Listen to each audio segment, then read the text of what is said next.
Okay, so may I comment a little bit you have said, because we need some discussion, of course, you know. I see at least one contradiction you have said. So, of course, we, doing science, you should be open for new ideas. You should be able to go behind borders, see something new. Okay. But nevertheless, we have also to follow some rules. And this is the problem we have here, you know. There are a lot of nice ideas, but the problem is to go into details. If you want to publish something and you want to be accepted by scientific community, you should try to explain details, yeah, of this elephant. And you cannot be sure that that all the pieces we presented in the conference will lead to the elephant, because we don't want to develop a theory of everything. Yeah, this is not so easy to do. You know, Einstein worked on that many years and finally couldn't do anything, okay? And I think that's not so easy, okay? I'm totally aware that there's a fine balance to be found. Therefore, it's important to focus on some things that we can maybe understand, we can study experimentally, theoretically, and then present to other people. But of course, it doesn't exclude, you know, to be open for all the case of different scientific ideas, which we have heard here. You know, there is a nice thing, and this kind of conferences is something very special. But I am against to put everything together in one thing. You know, there's not nice. Okay, may I suggest that we continue this offline? That would be great. Okay, maybe we can discuss later. And let's have, Jacques is going to do some concluding remarks, if I'm correct about that? The discussion. Okay, all right, very good. Jacques is not going to do some concluding remarks. We have Natalia We thought doing a about Q&A. possibility to run an open discussion about everything you heard today, or even the previous day, a discussion led by Natalia. So if anyone has a question in mind. Yes, David. I'd like to return to the last presentation. Thank you very much for it. I have been asked many times about when LENR will be available commercially, and there are only two questions: how soon and how big. In order to make an impact, it has to be a very large fraction of the world energy market. So I have responded by floating the idea that LENR will power inland migration in response to sea level rise. That it will be necessary to move from the coastal cities. How many times does the subway in New York have to flood before people get their attention? And the new cities that will be built can be equipped with distributed LENR generators. Okay, so that is my viewpoint. I throw that open for discussion. If I may, just one thing. I think that you mentioned the first speaker mentioned about the difference between retrofitting and new build. I think that we will have both, because LENR heaters are perfect for retrofitting. So at the same time, once you know you have such a thing, you will design things in another way, and that will be the market you mentioned. Natalia, do you have a comment? No, okay. Maybe Jean-Paul? Yes. In 1989, when Bunsen-Flachsman announced cold fusion, we were limited at that time to heavy water and palladium. Nobody thought nickel could work. I mean, it was even proved that it didn't work. Experiments were done at SRI. They showed that there was nothing going on, but maybe it's because they used heavy water. It worked with light water. So we have discovered that nickel and hydrogen works. Then we have discovered titanium works. Then we have discovered many other things. And I agree with Mauricio. I mean, this field is just expanding very quickly. And it has many aspects that we don't know yet. And more we do. I mean, recently, it's only 2 years old, the LEC was invented. And we know it is the same phenomena because I proved it. I've done experiments with the same powder to make excess heat and to make it work as a LEC at the same temperature range. So that's a good proof. It cannot be a chance, by chance. So we still have a lot to do. I'm very excited about it because I have at least 30 years to work more, so I don't want to have discovered everything the first day because I will have to retire, So it's very, very good that we are entering a new field of science that everybody thought everything was known in science. It has been the same thing at the 19th century, same thing at the 20th century, probably the same thing at the 21st century. Thank you. Thank you, Jean-Paul. Maybe you have brought up a nice forward question. So what do you all think about nanomaterials then? This is a whole another story. Maybe this will be more useful. What is your point of view on that? I have an opinion. I have an opinion because I work with nanomaterials. I mean, it is very simple. I have done some biological transmutation experiments as well, If you take seeds of whatever plant you want, maybe you will have 100 seeds or something like that. If you take bacteria, you will have millions of bacteria. So it will average, it will work better. Because if some don't work, some other will work. So with nanomaterials, even if everything doesn't work, a large quantity of them will work. So we have more chances of being successful with nanomaterials than with solid materials, because they are not all equal, It's a statistical issue. Plus, there are also physical things. If I may, because before doing the presentation, I made a round of phone calls and meetings with people involved in this sector. And I want just to mention one thing. I was told, I just repeat it.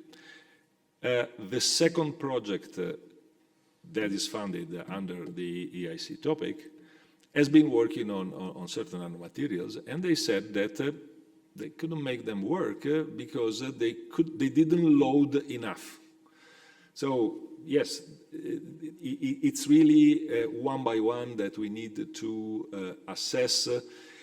I'm just wondering if things like computing power and artificial intelligence could help us the same way that is helping in medicine or other things, in the sense understanding what are the features that make some work and some not, and try to use this to design. And someone talked about it during, I think, the use of IT was mentioned in the talks. Christophe? We have also an online question from Larry Fosley. Okay. I agree with you that to run more research, we need more people involved in this science. That's the basis. And as you said, Maurizio, you said a very interesting thing among many, many others. You said that the ELENA, or LEAP, is still perceived as a career killer, if I understood. As a career killer, something like this. I have the feeling that in some countries it's like that. Yeah. It's my feeling, but you confirm, you are all around the world, so you know in each country how it is. But I know that some people I'm contacted with, they say we have problems finding someone to help us. Okay, so this is not my question for the moment, but okay. Maybe some of us know that the World Nuclear Association exists. And they have a website, and on their website is put a whole paragraph devoted to fusion. So there is, of course, many, many things related to hot fusion, and there is also a chapter related to ELENAR, which means that these people, which represent a very strong lobby, do recognize that ELENAR do exist. So maybe as we represent several countries, Europe, USA, Japan, maybe we could through the International Cold Fusion Society, ICMNS, maybe we could have some kind of common goal to be able to deliver to this World Nuclear Association 3 well-built papers. One do exist already for Japan. The last paper from our colleague Iwamura is very clean. And maybe we could also have a goal for the USA and for, I'm sure that there exists also a paper for coming from the USA, but also a paper coming from the Clean Eshima group related to our research that we could together send to the World Nuclear Association to be input in their website. And this maybe could be some kind of game changer for the perception of ELENR if it succeeds. If I may ask, let's say, make another proposal, because as I said, we are working with some researchers, and there is a kind of discussion whether to make a kind of challenge paper. As I said, there are things, in my view, like something going to the bottom of mercury, or palladium, evidence of palladium melting in some experiments, when you have 20 milliwatt lasers illuminating it, to really make a boil down a list of something that collectively we think is, let's say, unchallengeable. And because, as I say, you are talking about a sector, so it's similar to what I said about industry. Some are starting to consider it. But I'm not sure, except this change in nature approach, that there is an openness or a similar openness in the scientific world. So maybe both are good. Okay, I think, Demeter, you're next. And may I ask everyone, please try and keep your questions short rather than a 5-minute question. Just a very quick question would be great. Thank you. Just a quick comment regarding your information that actually the people working in another project, Hermes, I think, have problems loading the materials. Simply, they will not achieve significant incorporation of both deuterium, either deuterium or hydrogen, or together. The reason is in the literature. And for this one, we don't need some kind of fast computers or supercomputers. Simply, they to pay attention on the conditions about concentration. Okay, already these conditions are found. The graphs, they are existing. Not actually to do some kind of blind approach. Okay, thank you very much for that comment. Rajpala is waiting since hours to talk. Yeah. So, I mean, this question was meant for Florian, but he's no longer there. But maybe Professor Nagel or someone else can also answer. So there are very few groups who are able to straddle between ARPA-E community and ELENR community. We have a lot of expertise here, but probably the more, there'll be greater acceptance through the eyes of projects funded by the ARPA-E. So is there an active effort to have a rendezvous between this traditional ELENR community and the ARPA-E groups? Is there any meeting planned? This is an excellent question. You know, it's almost an introduction to what I wanted to tell you next. That's why I was waiting. Because indeed, we all think we are at the doorstep of a new development, and you are going to enter a new era. But we need a collaboration worldwide to design and operate these units, you know, and to understand how they work. Florian was clear about that this morning, and I fully agree with that. I am coming from industry, so I would like to share my own experience, you know, because when we are talking about new fields like that, new technologies, immediately later comes the problem of intellectual property. And so, where are your patents? And indeed, there have been patents applied for cold fusion since the last 35 years, and we can tell you that all these patents were just pure waste of money. They lapsed all of them, and nothing came out of that. It was just too early. When is a patent interesting? This is when you are at the doorstep of commercialization. First, you have to understand what you are doing, what you can promise, and when you are starting to design the first things, because you have your prototype, you operate it, you start to understand why it works and why it does not work. You find the key points to make it work, and at that time, this is where you apply the key patent. Just because you understand this is the key point. But we are not that far. For the moment, we don't have to bother too much about intellectual property. We are not too far away. We are not at that point. If you want to apply for a patent, please do it, but in my opinion, it's still a waste of money at this moment. And as Florian said this morning, it makes much more sense to think about collaboration. And I would like tonight to pronounce the call of Strasbourg, for a worldwide collaboration to work together on the understanding and the design of LNR, HME, quantum energy, LEAP, call it as you want, systems, We need to do that together. The planet needs that.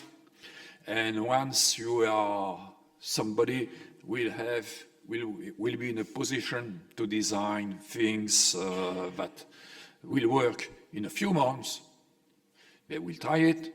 They will find what are the key points to make it work or to avoid to make it not work. And that at that time, the intellectual property becomes a valuable problem. So for the moment, ladies and gentlemen, I think that rather than talking about anything else, we should think about collaboration, a worldwide collaboration, to understand each other, to work together, and to hand in hand until, we feel ready to jump on industrialization. The first who does that will have an edge, obviously, but soon after somebody else will find another key point to get back in the business, to develop a parallel object, a commercial object. But we are not that far for the moment. So we should forget about competition tonight, but rather think about cooperation. Thank you. Maybe I can add something. I fully agree with Jacques. This is our problem, I think, a problem of this community. We should understand more of the effects we measure, we want to apply as well. So the problem is of the community is that in principle it is very easy to get money for commercial development. Yeah? This perspective to find a proper material that produces much more energy is so close that you can have in principle very easy private investors, and then you are going in the direction, okay, I should increase the power you have measured, okay, but I think what is important is to understand the effects we want to use as well. Yeah, both things are important, and we are just in the situation that this fundamental research is still needed, and therefore collaboration between the many groups worldwide is very important to exchange, your opinion, your theories, your experiments, and then we have a chance to come further. Nevertheless, if you look at our project, Clean HME, was from the beginning connected, linked to the commercial thing, yeah? And we applied for that because it was important for us to have money to start something to do. But this is just an example how difficult it is to find something, basic, fundamental, and then to develop something commercial. It is really very difficult. Yeah, we can get money for commercial things, but for fundamental funding, it is very difficult to get because we need really some good papers published in good journals, and I hope maybe there's also important comment now. The ARPA-E as a condition for the next 30 million funding get this condition. It should be published in one journal, main journal, and then the next 30 million will be free for the next stage of the research. I think in our clean energy, we've got already something like this, Maybe we can apply for this money in the United States, I don't know. Why not? Why not? And maybe the planet is just too small to address that problem. Okay, I think we have one online question from Larry Fosley. Okay, go ahead, Larry. Yes. Hi there. I'm actually very pleased to be at this meeting. Bill was a good friend. And in fact, in 2009, I had a meeting with the EU Commission along with several Europeans. Consequently, I've been a member of the EU Commission looking at Horizon 2020 proposals and things since that time. A couple comments. One is we've been funded at NASA off and on, but mostly on for the last decade.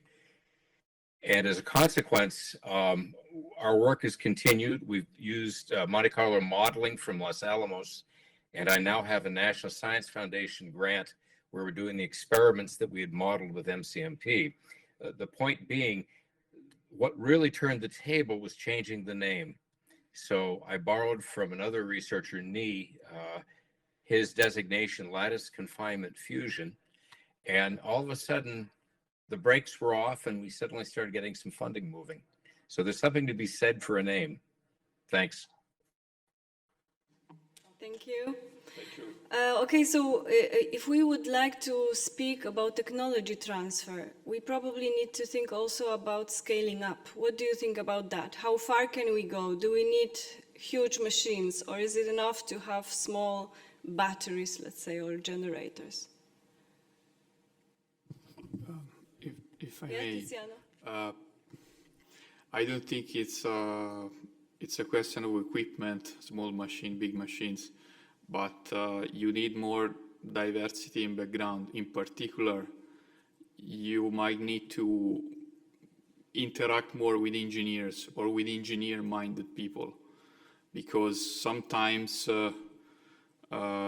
when somebody is too much embedded in the research in the lab, he has his own fixation, his own final objective, but somebody from the outside, which comes from the industry, which maybe has been working in aerospace or in sectors that somebody even doesn't think about, can see what you're doing in the lab with fresh eyes and see, hey, I like what you're doing there, and this would be very useful for me or for a sector which I work for.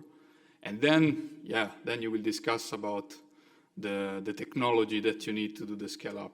But this I think is key, because it's a human trait. So everybody's fixated on his little child in the lab. It's natural. You need fresh minds from outside, not only from outside the field, but also from outside science in general. So this is my input, my suggestions. Yes, Dimitar. Regarding the technology, we need only one machine at a certain point of the time. And if this machine produces whatever we want, it's enough. For instance, we have to concentrate our attention on producing heat by energy release.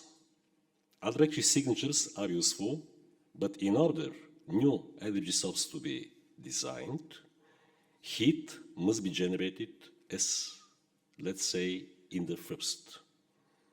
And then to think about other things. So we need only one machine and the corresponding technology, which is useful and must be based on successfully performed experiments, showing signatures of, okay, I'm not going to talk about nuclear reactions, showing signatures that the chemical energy is not of chemical origin, not of electrical origin, not of something like absorption, desorption, something like that.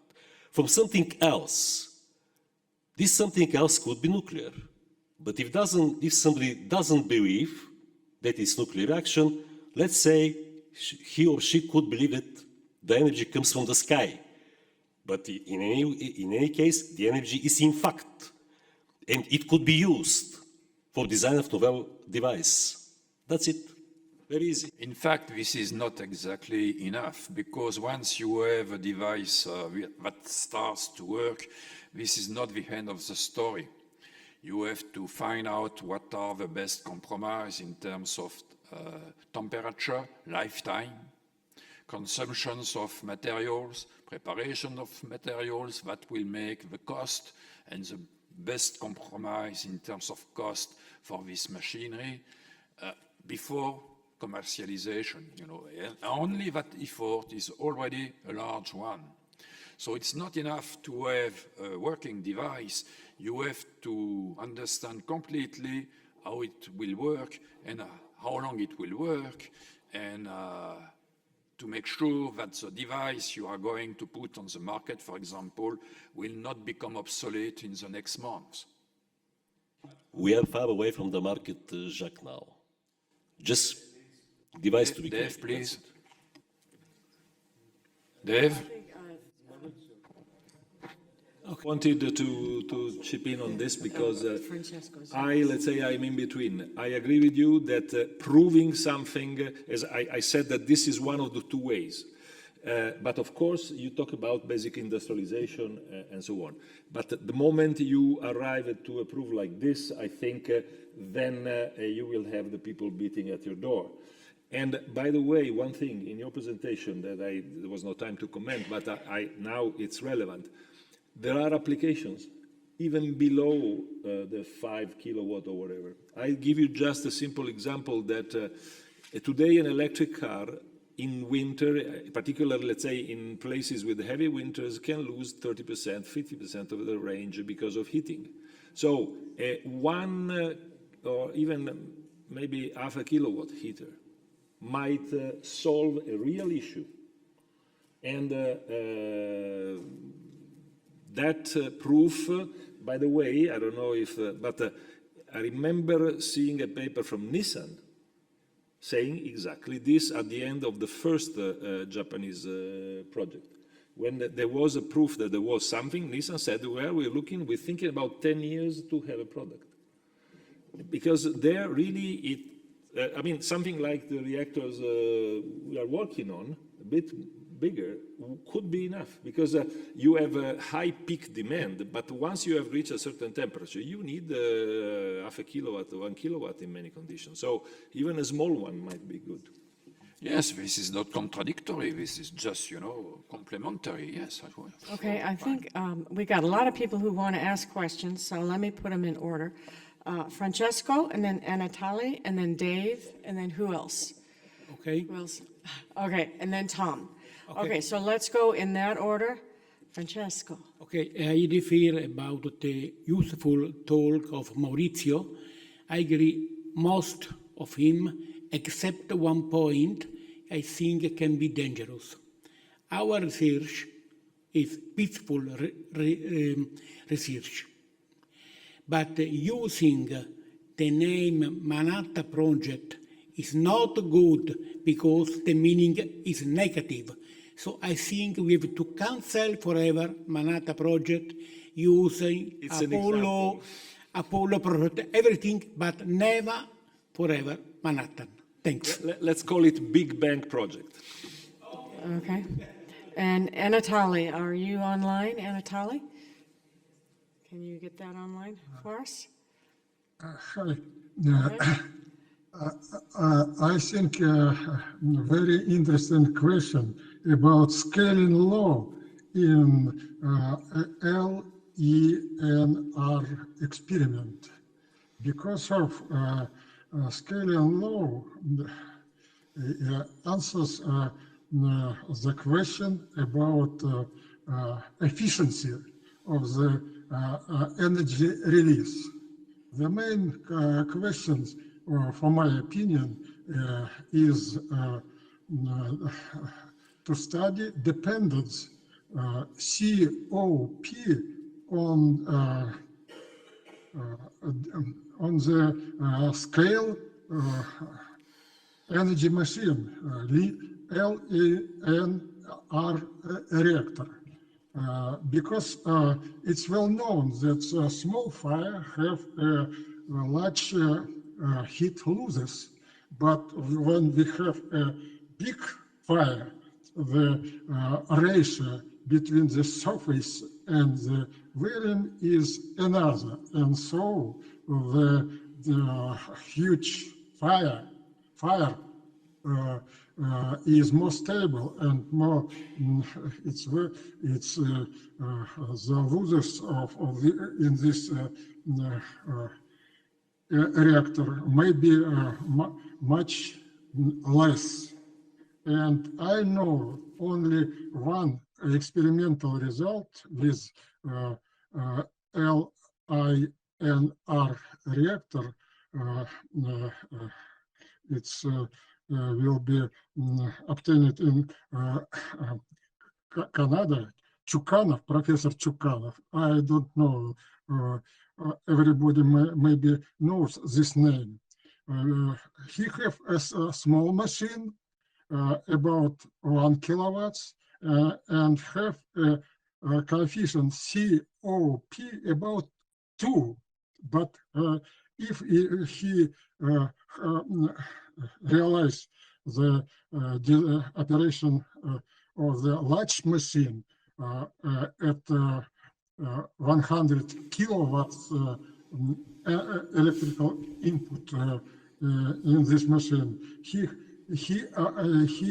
has obtained the coefficient COP about 100. So this study of the scaling law is very important, according to my opinion. Thank you very much. Okay, thank you. Thank you. We have Dave and Tom, and if I may please ask that you keep your questions to, rather than a 5-minute comment, just like a 1-minute question, please. Go ahead, Dave. Okay, so comment first. There are two ways to get to the power scaling.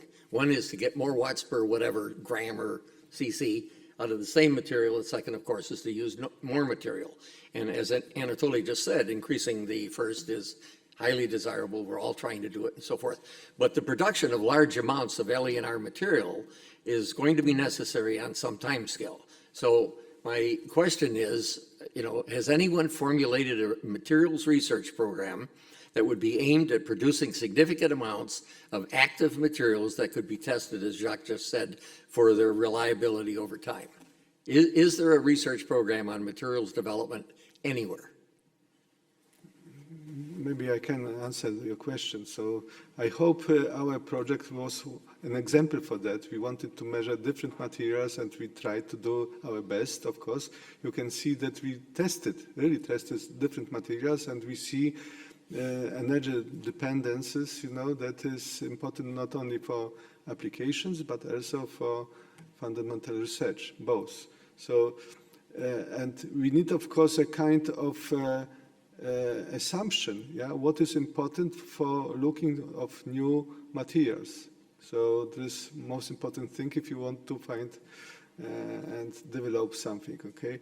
And therefore I wanted to say something, because we should slowly finish our meeting, yes. And some people are going already. The problem is we discuss here, this opposition between commercial development, fundamental development, how we can bring all things together, all very nice ideas we presented here. And I wanted to give a small example that something can be very dangerous if we want to imply without understanding what is going on, what is the basics of the mechanism of the device we want to see. So we have heard in the conference there are some topological defects, which are maybe very rare, but can be dangerous. So what can happen if we produce a very nice device, produce some energy, but from time to time it can be dangerous, okay? So it is something what is maybe also important. If you want to omit this situation, then you should understand what is going on. What is the basic of that? Okay. Okay, thank you. Tom, go ahead. Quick question, please. Okay, my comment goes back to your proposal that maybe we need a technology conference at this time. Is that a logical next step? And I think the answer to that goes right back to the presentation by, well, on what is the status of LENR. And, in the principle of crawl before you walk and walk before you run, it seems to me that the quickest way to go is to go to the low heat water heaters in homes where you can have the biggest impact with the largest number of units. When I asked the question, well, what are the constraints that would get us there, or in getting us there, he said, he gave me the usual answers: reproducibility and reliability, or understanding. And so, to me, it seems that technology advancement really focuses on just those simple questions in a very easy crawl before you walk kind of scenario. So that's my comment, and I guess it's more of a comment than a question. Sorry, Maurizio. Well, I fully agree. To answer this joke by Konrad, why do you think it took so many years to develop the high-pressure hydrogen cylinders, to put in a car? Yeah. Or why do you think it took so many years to develop reliable lithium-ion batteries that does not burn? The concept was existing since many years, but to put it on the market, it was necessary to understand the tiny details, not to make these dangerous animals. Yeah, I totally agree, and I would add something I already said. It is the fact that this would be a first of a kind. Also, if we are not, as I said, careful with the communication, also with the risk of being associated with the N-word. And in that case, someone that, of course, would be the one who has to lose from the introduction of the market might lobby to have a nice little LED enclosure around it or things like that. So it's totally true, certification and things like that, but that's really product development. And as he said, we are not there yet.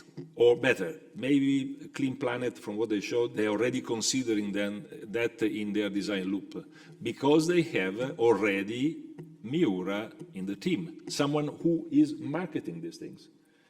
And this association, let's say, industry, science, sometimes helps cutting the dead branches or the risky branches, so to say.